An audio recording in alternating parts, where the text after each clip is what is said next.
তো আজি আৰু এবাৰ বলবমত আহি আছোঁ আৰু আজি নিজৰ বাবে নহয় বা নিজৰ ফেমিলিৰ বাবেও নহয়, আজি আপাৰ আচামত ভুগি থকা মানুহখিনিৰ বাবে, আপাৰ আচামৰ বানত ভুগি থকা মানুহখিনিৰ বাবে এগছি চাকি তেওঁলোকৰ হৈ মহাদেৱৰ চৰণত জ্বলাম, তেওঁলোকৰ জীৱন মহাদেৱে আগৰ নিচিনা কৰি তোলক অতি সোনকালে।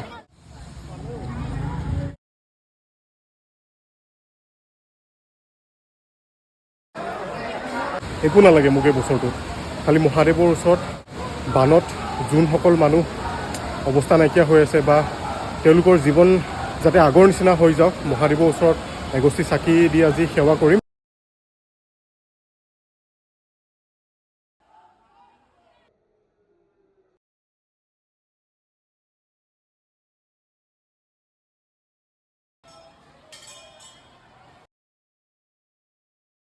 মহাদেৱৰ কিবা এটা গাঁও বোলো।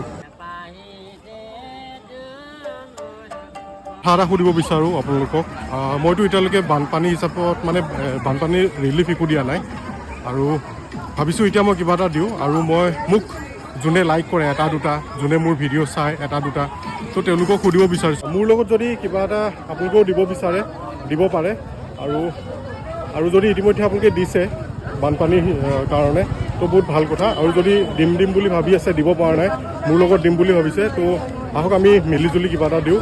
আৰু এজন মানুহ আছে যোনে ফিল্ডত থাকি কাম কৰি আছে, তেখেতক দিম, আৰু নামটো কৈ দিম মই বাৰু নেক্সট ভিডিঅ'ত। 10 টকা 20 টকা 100 টকা যিমান পাৰে আপোনালোকে দি খালি স্ক্ৰীনশ্বট এটা দি দিব, যদি আপোনালোকে দিয়া নাই বা দিব বিচাৰে মোৰ লগত, তো স্ক্ৰীনশ্বট এটা প্লিজ দি দিব, যাতে মই তেওঁক দেখাব পাৰোঁ বা মই নেক্সট ভিডিঅ'টোত মই থেংক ইউ বা এটা মেনশ্যন কৰিব পাৰোঁ। ধন্যবাদ।